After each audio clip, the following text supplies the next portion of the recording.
Depuis l'avènement du président Félix-Antoine Tshisekedi Tshilombo, un concept est beaucoup plus utilisé, c'est l'état de droit. L'état de droit, aujourd'hui on verra tous les impératifs liés à ces concepts. C'est beaucoup d'arrestations, c'est beaucoup de procès. Et d'ailleurs, on a même suivi sur des réseaux sociaux et aussi sur Jeune Afrique, la présidente de l'Assemblée nationale s'est interrogée pour savoir nous sommes dans une république des juges. Voilà. Pour en parler, les professeurs, enfin les docteurs Théodore Ngoy, vous êtes docteur en droit de l'Université de Kinshasa, bienvenue. Merci. Vous êtes aussi pasteur, aussi politologue, plusieurs casquettes. Voilà. État de droit en République démocratique du Congo. On veut d'abord savoir, avant que nous n'entamions d'autres aspects, en quelques lignes, c'est quoi l'état de droit? Il faut d'abord vous dire que l'expression état de droit nous vient de deux auteurs allemands dans les années 1860. À la base, se trouve l'idée de défendre les droits fondamentaux des citoyens. Par la suite, et je peux préciser que ce n'était pas un concept constitutionnel, hein, c'est par la suite qu'il est devenu un concept constitutionnel. Il y a un auteur qui a défini l'état de droit comme l'état dans lequel la règle de droit est au-dessus de tous, y compris au-dessus de l'État. Et l'État, en tant que personne morale, doit aussi se soumettre à la règle de droit et être mis en cause même par un individu. Les acteurs politiques doivent rendre compte de leurs actes. Les personnes, les individus qui sont dans une société doivent être protégés dans leur dignité, dans leur liberté, par la règle de droit qui est hiérarchisée, qui est au-dessus de tous et qui fait que tout le monde est égal devant la loi. Voilà. Mais tout le monde est égal devant la loi. Ici, nous sommes dans une phase ou dans une période très importante, la période de l'état d'urgence. Il y a l'imposition pour chacun de pouvoir payer des amendes. Est-ce que ça fait partie aussi de l'état de droit?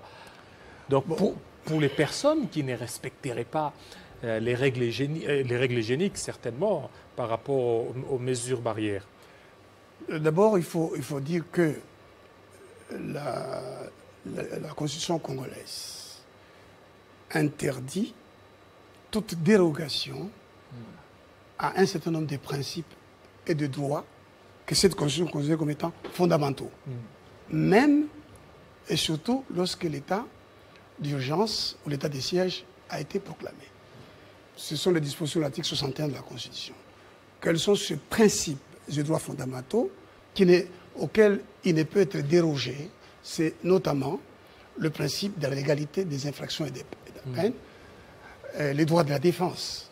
Alors, les principes de la légalité des infractions et des peines est déjà en droit français exprimé en termes de principe de la textualité. En droit congolais, on devrait l'exprimer comme le principe de la normativité, parce que son source de droit, notamment la Constitution, les traités internationaux, du mal ratifier les lois, même la coutume, pour autant que ceci soit conforme à la loi, conforme à l'ordre public et aux bonnes mœurs. Alors, à ce moment-là, il n'y a pas que la loi qui est source de l'infraction, il y a aussi les traités internationaux. Il y a même la Constitution qui incrimine un certain nombre de faits que peuvent commettre le président de la République et le Premier ministre. Donc, c'est le principe de la normativité. Ce principe-là, il est non dérogeable. Il interdit qu'un arrêté crée une incrimination. Vous lisez les dispositions de l'article 112, vous lisez les dispositions de l'article 202 de la Constitution qui affirme que seule la loi peut créer des infractions et des peines. Et donc, quand un arrêté crée une incrimination et prévoit une peine d'amende, c'est manifestement une violation de la Constitution, donc de l'état de droit. Dans ce cas, les 5 000 francs qu'on demanderait aux personnes qui violeraient les mesures hygiéniques... C'est inconstitutionnel. C'est inconstitutionnel. On peut ne pas donner ou bien on peut aller saisir la Cour constitutionnelle pour inconstitutionnalité. D'abord, d'une part, nul ne doit obéir à un ordre manifestement illégal. Donc c'est illégal. Oui, mais c'est tout à fait illégal parce que c'est le gouverneur de la ville qui a pris cet arrêté doit savoir que l'état de droit commande que tout le monde se soumette aux normes. Mais il y a telles des qu'elles sont constitutionnalistes, des juristes. Pourquoi ils ont accepté ça? Et lui, le gouverneur, est entouré des conseils juridiques. L'état de droit, c'est aussi un esprit. Je me souviens de mon professeur de procédure pénale et d'organisation de gouvernance judiciaire de bonne mémoire, d'heureuse mémoire, le professeur Bayona. Il disait qu'on doit enseigner le sens profond de la justice, l'esprit de la justice. Donc l'état de droit, c'est une culture, c'est un comportement. Vous voyez, l'attitude consistant à dire ceci est contraire au droit, je ne le fais pas. Je ne peux le faire que dans le respect des règles. C'est comme ça qu'en France, on a consulté les parlements, on a demandé que les parlements puissent approuver, et il y a eu des lois qui ont incriminé des faits. Ils les font Ici, pas. chez nous, le président de la République oui. aurait dû prendre une ordonnance-loi en vertu des dispositions de la Constitution qui prévoit que des matières qui sont de la compétence du législateur ou de la loi peuvent être traitées en cas d'urgence par le gouvernement, quitte l'acte qui est en force de loi pourra être confirmé ou non par l'Assemblée. C'est un état d'esprit. Ils ne le font pas parce que nous sommes dans un état d'urgence ou dans un état d'urgence, certaines libertés sont restreintes et puis c'est ça, ils peuvent justifier ça. Non, justement, l'état d'urgence lui-même est réglementé, est organisé. C'est ça l'état de droit. Vous lisez les dispositions de l'article 61, on vous dit que ces principes et droits fondamentaux ne peuvent être, sont non dérogeables, même en cas de proclamation de l'état d'urgence ou de l'état de siège. Et on a institué une cour constitutionnelle qui est gardienne, n'est-ce pas, des droits fondamentaux. La cour constitutionnelle, dans des espèces où je suis intervenu, elle a dit qu'elle n'était pas, par exemple, compétente pour connaître des résolutions, en tout cas des actes d'assemblée, par exemple, une décision mettant fin aux fonctions d'un gouverneur. Mais la Cour constitutionnelle a dit, mais lorsque un droit fondamental a été mis en cause, par exemple, si on n'a pas respecté les droits de la défense, elle va confirmer sa compétence. Vous voyez? Donc, on a institué une Cour constitutionnelle pour ça. Mais quand l'on a fait asseoir par terre un collègue candidat président de la République, un ancien collègue candidat président, j'étais candidat président de la République, Seth Kikouni, dont je suis le conseil. J'ai écrit au général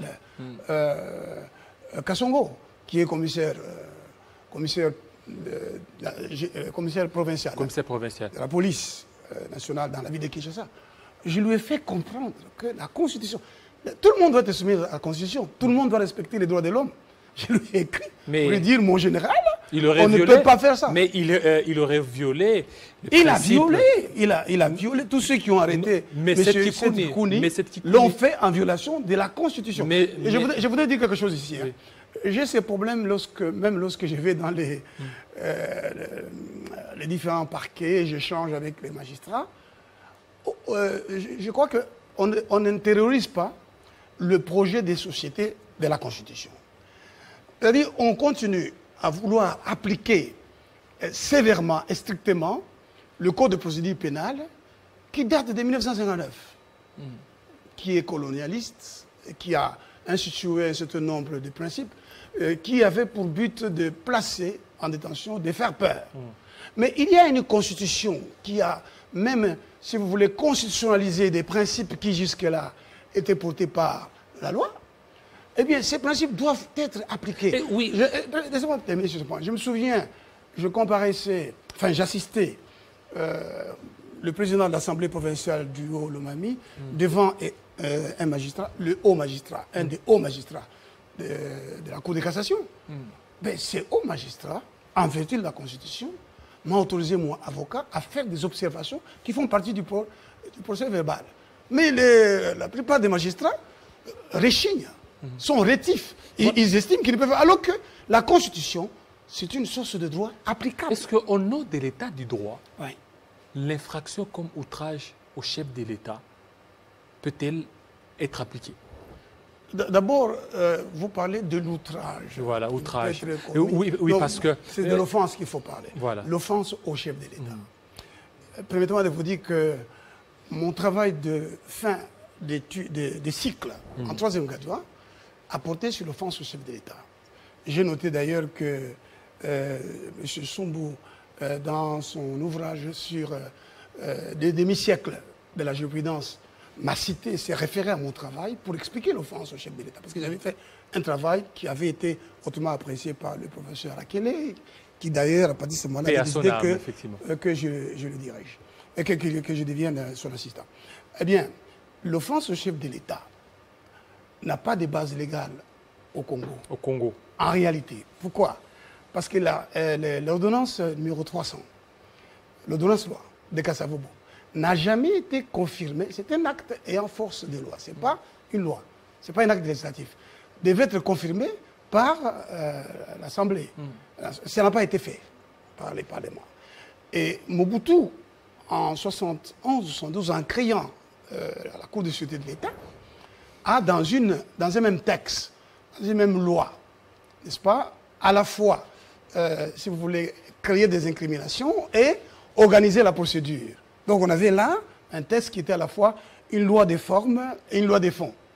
Et c'est ce texte-là qui créait la Cour de sûreté de l'État qui a institué et défini d'ailleurs l'offense au chef de l'État. Mais j'étais l'un des derniers à comparaître devant la Cour de sûreté de l'État le 16 février 2006. Parce qu'après avoir annoncé en 2005 que j'étais candidat président, que je serais candidat président de la République, on m'a arrêté pour ça. On a dit, on m'a mis des menottes, on m'a mené à Makala. Offense. On a dit que j'avais offensé le chef de l'État. Et j'ai comparu devant cette cour, je me souviens que beaucoup d'étudiants étaient là, 2 jours avant, la dissolution de cette cour de sûreté de l'État, et avec elle, l'abrogation ad silentio, n'est-ce pas, de cette incrimination, ou du texte portant cette incrimination. Alors donc, j'ai comparé, j'ai fait comprendre que l'offense n'avait pas de base légale, en vertu du principe de la légalité des incriminations et des peines, la normativité, mais je devais être mis en liberté, je devais partir. La Cour de sûreté de l'État ne s'est pas prononcée, ben, je me suis retrouvé sans juge, naturel. Alors je ne sais pas comment les dossiers sont passés de la Cour de sûreté de l'État aux juridictions de paix. Ce qui est la compétence d'attribution. Bon, ils ont dit, voilà, comme l'offense est punissable d'1 an, vous voyez comment on a raisonné, alors que les textes n'existaient pas. La base n'existait pas en réalité. En droit français, on a déjà aboli ça, oui, dans un état. Mais chez nous, bon, on continue à appliquer l'ordonnance numéro 300 offense au chef de l'État. Et maintenant, toutes ces personnes incriminées... Mais disons que tant que les juristes n'auront pas pris le courage de dire qu'il faut que l'on légifère, si on tient à protéger l'institution président de la République, parce que c'est la raison d'être de cette incrimination, parce qu'il faut qu'on protège le président de la République, en réalité. Je me suis moi-même, si vous voulez, donné la peine d'écrire à Mme Mabunda et de faire un texte, un très long texte, dans lequel j'ai démontré que le député qui avait dit que le président de la République, Félix Antoine Tshisekedi, en signant ses ordonnances, nommant les gens à la GECAMINE et à la SNCC, était hors de lui ou bien n'était pas dans son état normal. C'était une offense au président de la République. Oui, il faut que les gens respectent le chef de l'État. Dans ce cas, même quand on les critique, même quand on n'est pas d'accord avec lui, on doit le faire dans le respect de l'institution qu'il incarne. Mais alors il faudra légiférer très vite pour éviter... Il faut légiférer comment? Il faut consacrer cette incrimination. Mais dans un état de droit, on peut accepter ça? Mais bien sûr, parce que c'est le Parlement, c'est la loi. On peut accepter l'offense, l'incrimination, offense au chef de l'État. Mais pourquoi pas? Mais dans des États démocratiques où il y a la pratique de l'état de droit, vous l'avez soulevé tantôt là, la France, ils ont... Récemment, mais l'état de droit existe en France depuis très longtemps. Depuis longtemps, on protège la déclaration des droits de l'homme et des citoyens, ne date pas d'aujourd'hui. Oui. Et donc, il est nécessaire dans notre pays où la culture politique se nourrit d'injures aux autres, pas seulement au président de la République, même aux autres. On insulte les autres. même au sein des assemblées nationales, des sessions de l'Assemblée nationale ou des sessions du Sénat. On insulte les autres, on recourt à l'injure. C'est pourquoi, par exemple, en droit allemand, l'article, je crois, 46 de la loi fondamentale punit le parlementaire qui, dans l'exercice de sa fonction, aura commis une injure semblable à la diffamation. Voilà. Dans l'exercice de sa fonction. Donc c'est important de protéger le président de la République dans sa personne, à cause de la fonction, l'importance de la fonction qu'il exerce. La Cour constitutionnelle vient a rejeté la requête introduite par le camp du directeur de cabinet du chef de l'État, Vital Kamerhe, en inconstitutionnalité sur sa détention. Oui, la Cour constitutionnelle a rejeté cela. Parce que, il y a une décision. Il y a une décision de la Cour constitutionnelle. J'aimerais bien la lire. Voilà, c'était hier. Hier, je pense, hier dimanche. Il y a eu trois requêtes que la Cour constitutionnelle a examinées. Entre autres, il y a la requête du directeur de cabinet pour inconstitutionnalité par rapport à sa détention. Parlant certainement des poursuites contre les directeurs des cabinets, Vital Kamerhe, ça répond aussi à l'état de droit. Parce que l'on se rend compte qu'il y a beaucoup de procès en gestation, d'autres procès sont en cours. L'on se demande, sommes-nous dans une république des juges, s'il faut emprunter les termes de la présidente de l'Assemblée nationale? Bon, d'abord, dans un état de droit, les dirigeants, tous les dirigeants doivent rendre compte. Tout homme doit rendre compte. Tout homme doit respecter des interdits. Le code pénal, c'est un code des interdits. Vous comprenez? C'est un catalogue des valeurs fondamentales que tout le monde doit respecter. Le respect des deniers publics, de l'intérêt public, etc. Bon, j'aurais aimé discuter avec vous, après avoir lu la requête et l'arrêt de la Cour. En tout cas, je la prends ici. Mais je voudrais dire d'abord une chose qui me gêne dans ce poursuite. Monsieur Kamerhe est directeur de cabinet du président de la République. Une fonction très importante où l'homme qui a la fonction accède aux informations les plus importantes du pays. Il est la porte d'entrée de toutes les correspondances venant du gouvernement. Tout ce que le gouvernement décide qui concerne notre avenir, notre destin, et ça passe entre ses mains. Pourquoi le privilège de juridiction? C'est notamment à cause de l'importance des fonctions. Est-ce que lui, il joue de ses privilèges? J'arrive. Pourquoi le privilège de juridiction? C'est compte tenu d'un certain nombre de fonctions. Alors, quand vous lisez, par exemple, les dispositions de l'article 91 de la loi portant organisation, fonctionnement et compétences des juridictions de l'ordre judiciaire, vous trouvez là-bas des maires et des maires adjoints qui ne peuvent pas être poursuivis par citation directe, parce qu'ils sont bénéficiaires du privilège de juridiction et qui ne peuvent être poursuivis que devant la cour d'appel. Vous avez le ministre provincial, moi-même j'étais avocat du ministre provincial, qui était placé en résidence surveillée. Mais, alors vous prenez un directeur de cabinet qui a rang chef de l'État, c'est ça l'esprit qu'on ne veut pas admettre. Vous le prenez comme ça, peu importe les infractions qu'il a commises, il doit être poursuivi. S'il a commis, c'est fait. Mais vous devez quand même vous dire, c'est un directeur des cabinets du chef de l'État qui a rang de ministre d'État. Si les ministres dont il a rang ne peut pas être poursuivi par un magistrat autre que celui du parquet près la Cour de cassation, pourquoi ne pas appliquer cela au directeur de cabinet? Pourquoi ne pas placer ce directeur de cabinet en résidence surveillée de telle sorte qu'on l'empêche de mettre la main sur des éléments de preuve qu'il pourrait faire disparaître compte tenu de la puissance, n'est-ce pas, qu'il a? Parce que le pouvoir, c'est la puissance que l'on exerce sur les institutions, sur les hommes, etc. Ils peuvent se soumettre à vous. Il y a Mongoluziak qui avait disparu carrément, et avec les policiers, quand il était, je crois, détenu, alors qu'il était ministre, je crois, de l'éducation, je ne sais pas très bien, mais tout le monde sait qu'il était parti avec les policiers. Bon, donc, moi, sincèrement, je n'ai pas aimé le spectacle de Kamerhe là-bas, à Makala. certes, l'état de droit demande l'égalité de tous devant la loi, mais ce même état de droit a institué des privilèges compte tenu des fonctions qu'exercent certaines personnes. Jouit-il de ces privilèges? Oui, mais c'est important parce que si on peut, un matin, prendre un président de la République et l'arrêter, alors il y a un problème. N'est-ce pas? Le président de la République, dans notre pays, à la différence du président français qui est responsable, qui est irresponsable, inviolable pour les faits qu'il aurait commis en dehors de sa fonction, et qui est irresponsable pour ce qu'il fait dans le cadre de sa fonction, sauf s'il violait la Constitution, c'est, je crois, la haute cour, etc. Je ne maîtrise pas très bien ça, mais en droit congolais, le président de la République n'est pas irresponsable. Il est responsable pénalement pour des infractions précises, limitativement déterminées par la Constitution, et son juge, c'est la Cour pénale internationale. Et c'est lui qui doit saisir, en réalité, la Cour constitutionnelle. Qu'est-ce que j'ai dit? La Cour constitutionnelle.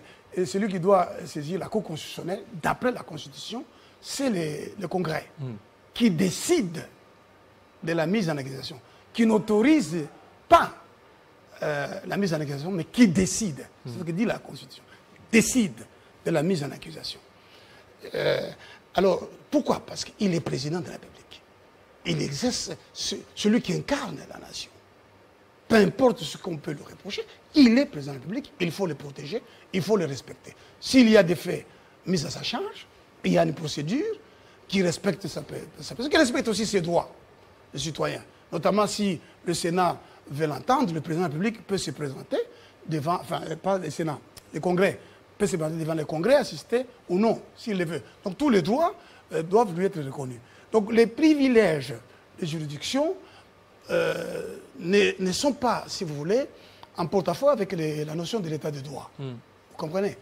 Lorsque vous êtes dans une famille, il y a le père, il y a la mère, il y a les enfants. Vous avez tous des droits. Mais l'un est le père, l'autre est la mère. Donc, mais c'est ça l'état de droit. L'état de droit, c'est lutter contre l'impunité. Oui, lutter contre l'impunité dans le respect de ce qu'on appelle aux États-Unis les due process. En droit anglo-saxon, on dit rule of law. Donc il faut qu'on respecte les règles, les droits fondamentaux procéduraux, les garanties, le droit d'accès au dossier, le droit d'exercer sa défense, le droit d'assistance à un avocat, le droit d'être entendu par son juge naturel, d'être jugé dans un délai raisonnable devant un juge impartial, le droit à la preuve contraire, le droit à la présomption d'innocence qui veut simplement dire que la preuve incombe à celui qui accuse, c'est ça le principe en droit pénal, et le droit au silence. J'ai appris par exemple qu'on aurait fait des problèmes à un jeune homme nommé Massaro parce qu'il aurait refusé de s'exprimer. Mais on ne comprend pas que dans l'état de droit, on a le droit de garder le silence. On a le droit au silence. C'est véritablement un droit qui est un des composants de la présomption d'innocence. Et donc, pour revenir au dossier Caméré, il y a d'abord ça. Je ne sais pas qu'est-ce que ces avocats ont écrit dans la requête. Est-ce qu'il fallait s'adresser à la Cour constitutionnelle? Ça dépend. Bon. Alors maintenant, s'agissant des faits mis à sa charge. Nous avons suivi tous le procès, n'est-ce pas?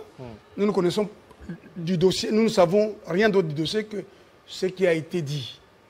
Alors nous avons découvert, moi, Théodore Ngoy, qui connaît M. Caméré, je l'ai connu à la table du président Joseph Kabila, parce que Kabila m'avait associé à un certain nombre de ses choix. Il aurait voulu me voir exercer des hautes fonctions avec lui. Bon, les deux premières, j'avais dit non. La dernière, gouverneur de la Banque centrale, j'avais dit oui, il m'avait même nommé, mais le décret n'avait pas été exécuté. Donc j'étais proche du président, mais j'ai dit non à un certain nombre de choses par conviction, n'est-ce pas? Alors, à cette occasion, j'ai rencontré M. Caméré, j'ai pu connaître, approcher un grand nombre d'acteurs politiques.